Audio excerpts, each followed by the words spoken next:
실제로 겪은 실화를 바탕으로 한 곰통 공포라디오. 오늘 들려드릴 이야기는 시청자 키 큰 사다리님이 보내주신 이야기로 대학교 재학 시절 동아리 회원들과 함께 갔던 흉가에서 겪은 일이라고 합니다. 과연 어떤 이야기일지 지금 바로 알아보도록 하겠습니다. 졸업학기를 앞두고 정신이 오락가락하던 당시에 저는 이를 정신적 충격을 받는 요법을 통해 타개하고자 비공식적이긴 하나 교내에서 압도적으로 많은 회원수를 보유하고 있었던 흉가 동아리에 가입했고 곧 그 일을 겪게 됩니다. 학교에서 정식 동아리로 인정을 받지 못한 만큼 회원들의 사비로 운영되며 철저한 지인 추천 회원제로 돌아갔었기 때문에 아는 사람만 알고 모르는 사람은 그런 동아리가 있었어? 라고 할 정도로 비밀스러운 사조직이었던 탓에 제 눈에 처음 보여진 동아리 회원들은 하나같이 짙은 다크서클이 광대 인근까지 내려와 있는 모습에 종일 데스크탑에 앉아서 어느 곳을 고를까요 딩동댕동을 정신나간 사람 마냥 중얼거리는 말 그대로 정상적인 사람이라는 범주를 많이 벗어난 이들이 모인 집단으로 보였습니다. 그런데 그도 그럴만했던 게 당시로도 약 10년이 넘는 역사를 자랑할 정도로 긴 기간 동안 존재해 왔기에 어지간한 국내의 흉가는 선대에 이 횟수를 세는 것조차 무의미하다고 할 정도로 수십 번씩이나 들쑤셨기 때문에 이번엔 어디를 가야 할까요 이런 것보단 그날은 날씨가 이런다고 하니까 여기가 저번보다 더 무서울 것 같아요 가 되는 것이었거든요. 심지어는 당시 동아리 회장인 영문학과 3학년 과 대표 진희씨의 어머님이 처녀일적 신내림을 받은 아주 유명한 무당이며 당사자인 진희씨는 그 영향을 강하게 받아서 귀신들을 볼 줄 아는 것뿐만 아니라 영능력? 그런 걸 가지고 있다는 얘기가 있었죠.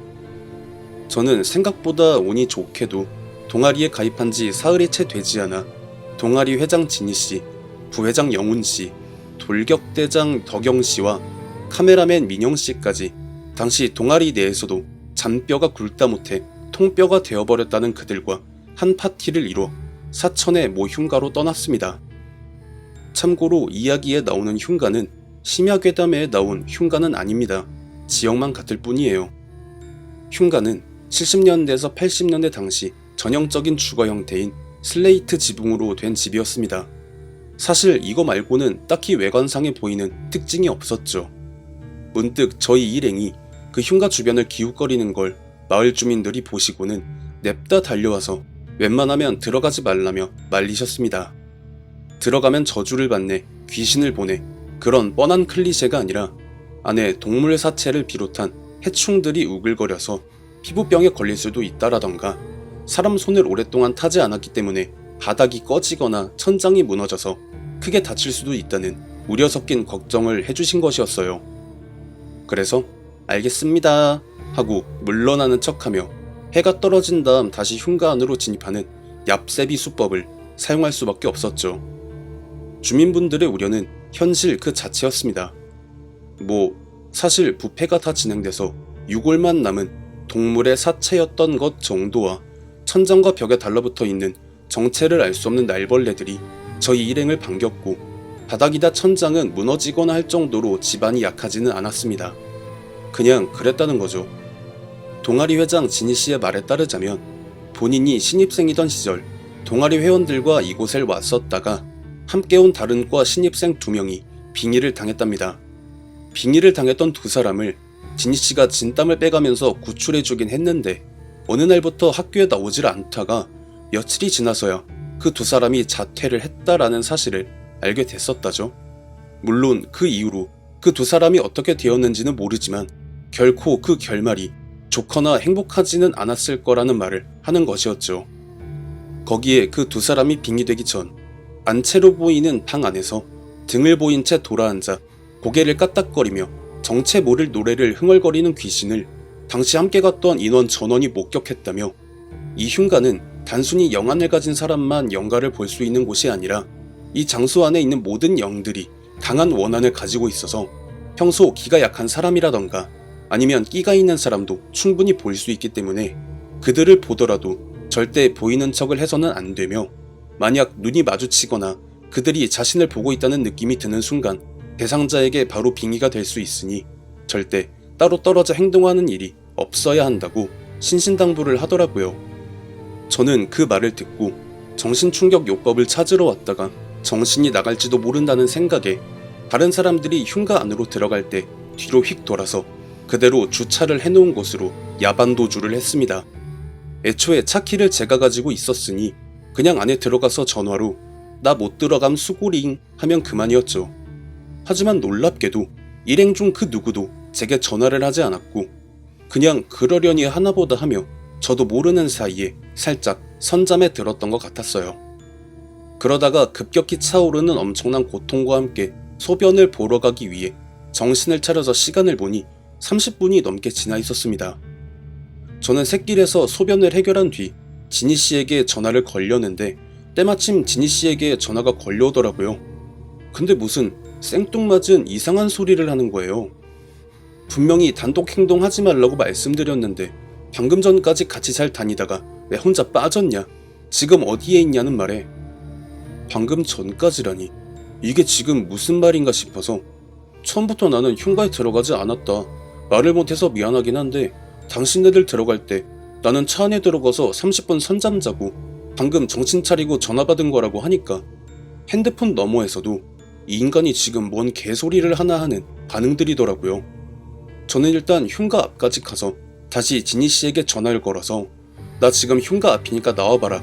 얼굴 보고 이야기를 해야 서로 오해가 풀릴 것 같다라고 했고 다른 4명도 금방 나오기로 하고 전화가 끊어졌죠. 그런데 이게 웬걸? 10분이 지나도 20분이 지나도 사람들이 나오지를 않아요. 그 흉가가 사이즈가 커서 그럴 수도 있다? 아니요. 진짜 작정하고 돌아다니면 5분이면 끝나는 그런 구조라 안에서 길을 헤매고 있다거나 한다는 건 애시당초 성립 자체가 안 되는 상황이었습니다.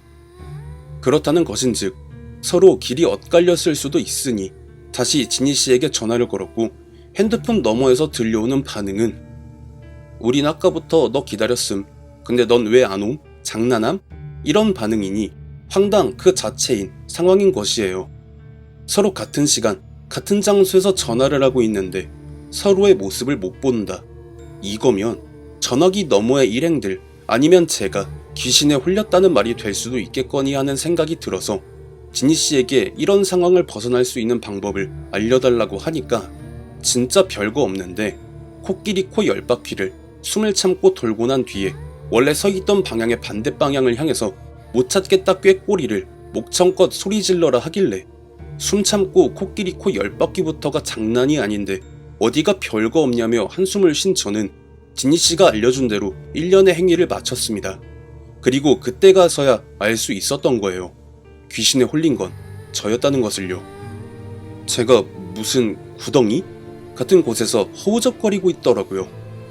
옛날에 보면 냉장고가 귀하다 보니까 그런 시골 마을에선 여름철에 음식이 상하는 것을 방지하려고 앞마당 혹은 뒷마당에 거대한 구덩이를 파서 그 안에 음식을 저장하고 그랬다잖아요. 그런 구덩이 같아 보이는 곳이었습니다.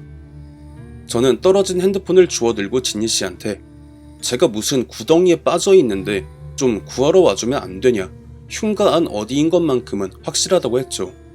이게 그 구덩이가 밑방향으로 수직으로 나 있었던 탓에 사다리나 밧줄이 없으면 탈출 자체가 불가능했고 오랫동안 방치돼서 그런 건지 발목까지 물 같은 게 차 있었는데 이상하게 그런 느낌 있잖아요.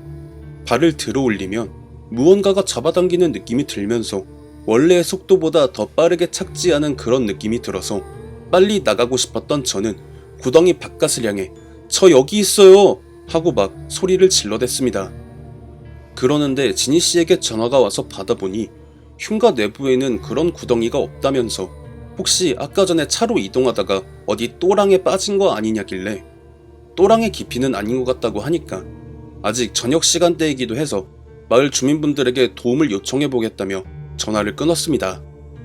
그리고 몇 분이 지나서 주위에서 다급하게 달려오는 발소리와 마을 주민분들이 여기 있는가 보다 하는 소리가 들려오길래 살았다 했거든요. 그런데 구덩이 위에서 저를 내려다보던 마을 주민 몇 분이 벼랑간 엄청난 것을 본 것 마냥 비명을 지르면서 혼비백산 도망가는 소리가 들리는 거예요. 그리고 그 다음 타자로 구덩이 아래를 내려다본 지니 씨와 일행들 역시 마찬가지로 영화 스크림의 그 얼굴을 하더니 순식간에 사라지며 저는 그 어두운 구덩이 안에 다시금 혼자 남고 말았습니다. 분명히 그 구덩이 안엔 저 혼자만 있었고 다른 누가 없었어요. 사람들이 반응이 그러길래 주위를 다 둘러보고 확인을 했으니 말이죠. 그러다가 다시 막 사람들이 달려오는 소리가 들리더니 밧줄 하나가 내려오고는 그 위에서 땡겨! 하는 진짜 무슨 쩌렁쩌렁 울리는 고함 소리가 들렸습니다. 그리고 밧줄을 잡은 저는 흡사 엘리베이터 뺨치는 속도로 끌어올려져 구덩이 밖으로 구출될 수 있었는데요. 문제는 나와서 보니까 그게 구덩이가 아니라 우물이었습니다. 여기에 더해 빛의 속도로 달아났던 마을 주민분들 중 몇 분이 마을의 세습무 가문에 도움을 요청해서 당대 세습무를 모셔온 듯 보이더라고요. 누가 봐도 나 무속인입니다 하는 50대 초반의 짙은 화장을 한 여성분이 여기 어떻게 들어갔어? 이 우물 덮고 있는 뚜껑이 몇백 킬로가 넘는 바위덩인데? 하는 말에 그냥 제가 겪었던 상황을 토시 하나 안 빼고 설명을 했더니 글쎄 그 우물이요. 그냥 이게 새마을 운동이 뭐니 하면서 마을이 현대화가 된 이후론 사용을 안 하다 보니까 그냥 냅뒀었는데 어느 날 그 우물 안에서 사람 시체가 발견이 됐고 마을에선 그냥 놔두기엔 흉흉하니까 무거운 거 올려서 덮어버리자 했답니다.